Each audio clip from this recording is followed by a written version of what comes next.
Ivan wakes. He stretches, yawns. His eyes open to daylight. Above, a molded tin roof.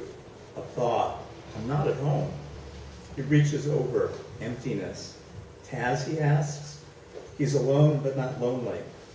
Taz's pillow, his sheet, his clothes, they all hold his smell. Salty sweat, deodorant, sex. There's the memory of his touch. Ivan recalls waking earlier, hard, pulling Taz into him, and Taz, quiet, grunting in rhythm with Ivan, or was it a dream he had? And so many books. Beside the bed, one lies open, its pages roughened by use, notes in red ink scrawled in the margins, lines marked day-glow yellow. It's a thick book. You can't go home again. Who is this Thomas Wolfe? If he could read it, perhaps he'd know Taz better. The sound of a key, the lock, tumblers, the groan of rusty hinges, and Taz says, "Hey, you." He's holding a grocery bag to his chest. "Where'd you go?" "Food, breakfast, little buddy." Afternoon light floods the room through the single window. The bars lay down stripes.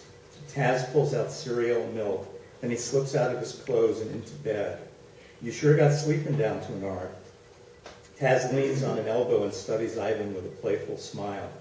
Ivan can see Taz's chest, delicate, concave, his heartbeat visible. Ivan's mind is calm.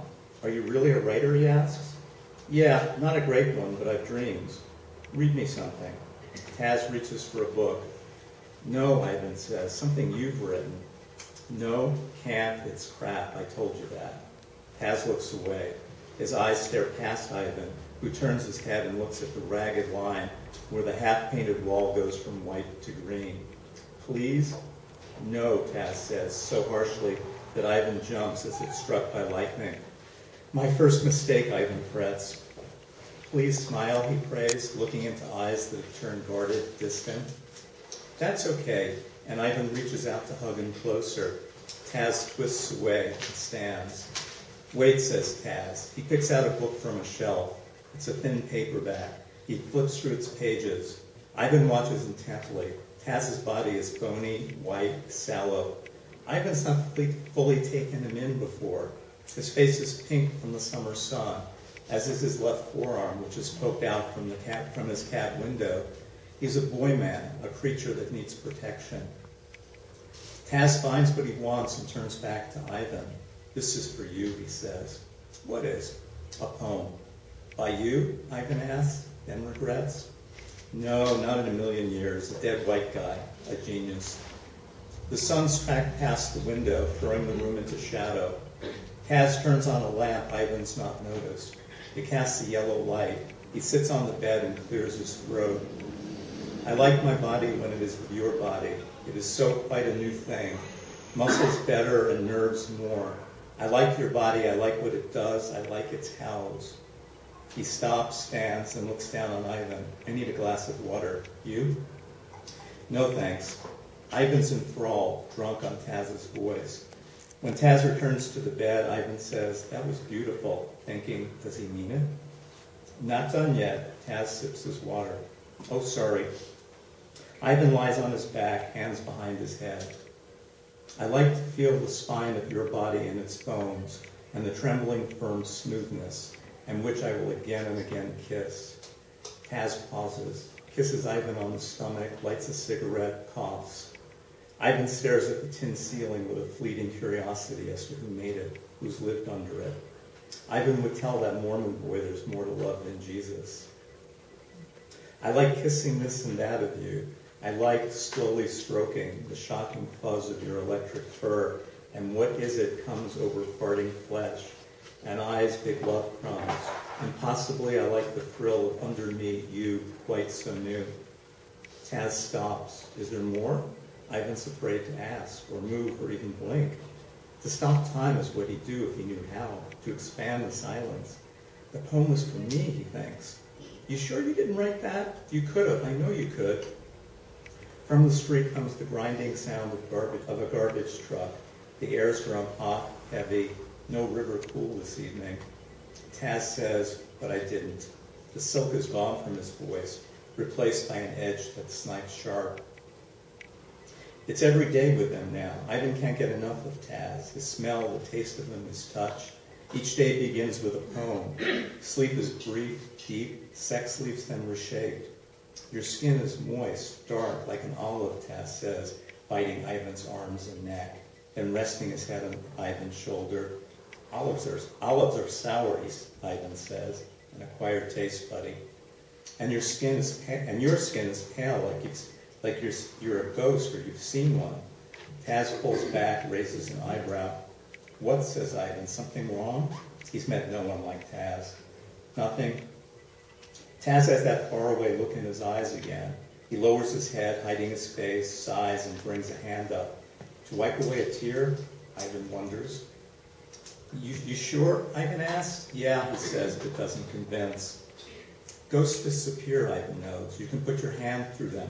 He touches Taz to be sure. He presses, feels his heartbeat. His touch leaves Taz's skin a blushing, fading pink.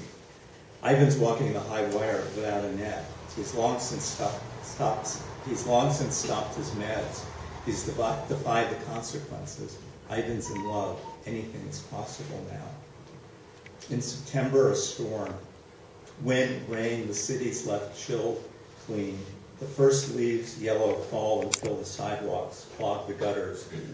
Ivan and Taz have just eaten breakfast and now lie on their sides in bed, face to face. Each has a hand on the other's hip. What are you writing? Ivan asks, carefully. In sex, Taz is open, transparent, but the person who is Taz is volatile, easily frightened away. This business of learning another is seductive but fraught. The great American novel, Taz announces. What's it about? Ivan once struggled with English. Now speaking it, he's at ease. But you don't get irony or sarcasm, Misha has often said, impatiently. Bad luck to tell, Taz says. What's the title? Can't say, doesn't have one. But Taz turns away and curls himself up tightly. Ivan massages the clenched cobblestone muscles of Taz's back. That's cool, he says, untwisting Taz, who resists, but Ivan's strength catches Taz by surprise. He sits on Taz's chest, pinning his arms back. Read me some more, he dares. Not yet. Taz's face is emptied of expression. His eyes are dark, emptied of blue, all pupil, as if the color had leaked out. It's his faraway look, the one that Ivan has grown accustomed to, but is still unsettled by. Ivan recalls the masks Papa bought for him and Misha. They're from Venice, Papa said, which Ivan believed, no matter how often Misha said, don't be stupid, he bought them on Canal Street. The masks are white with black hair, red lips, and cheeks stabbed with rosy paint. There are small holes for the mouth and a slit for the mouth. Small holes for the eyes and a slit for the mouth. They had frightened him. He thought they were what's left of people whose souls had been sucked out by a demon. Ivan lets go. What can he do for Taz? He'd give him anything right now. I bet your parents are proud of you, he says. It had not occurred to him until this very moment that Taz had a family, a life, before he appeared that day in the garage. You think? Taz asks, childlike, meek. Tell me about them, your mother, your father. One father, one mother. Taz gives Ivan a shove, which lands him on his back. Taz crouches and offers Ivan a hand. Then they sit naked, cross-legged, knees touching. That's it? No brothers or sisters? Just me, the apple of their eyes. Taz smiles, proud, scornful. Behind the smile, there's a joke Ivan's not in on. Do you love them? What's love? He's serious, Ivan says. Taz is playing with words. He feels the stirring of anger, which is not Ivan, certainly not part of the new world he now finds himself in. Poetry's serious, writing's serious. Can't waste what little I've got. Of love? Yeah. And me, Ivan says, wishing he hadn't, holding his breath. Now he can't look Taz in the eye. Taz runs the fingers of both hands through Ivan's hair, making a part down the middle that hadn't existed before. He brushes his lips against Ivan's. You're my muse. Is that love? It's better. Ivan's appeased, unsure, knowing just that Taz's touch says more than words. You're lucky, Ivan says. How? Taz throws his head back, laughs deep from his belly. My mother died. Taz cups Ivan's face in his hands. I'm sorry, you never said. But I've got a father and a brother, and I love them, and there's lots left over. You're one lucky dude in that case. Ivan, perplexed. How can you not know if you love your mother and your father? Didn't say I didn't, said I can't waste it. That's cruel, and I don't believe you. It's my life, and welcome to it. Taz, Taz, Taz, Taz. I think there's no way you don't love your parents. No way. How exhilarating it is to say Taz's name, the freedom he now has. Taz gives Ivan another shove that's less playful. Ive, give it a rest. He turns away, picks up a book, leafs through the pages, looking for something he can't find. Taz, Ivan says again, insistent. He feels a pain in his chest that someday he'll know is the beginning of heartbreak. Let it go, Ive, please, just let it go.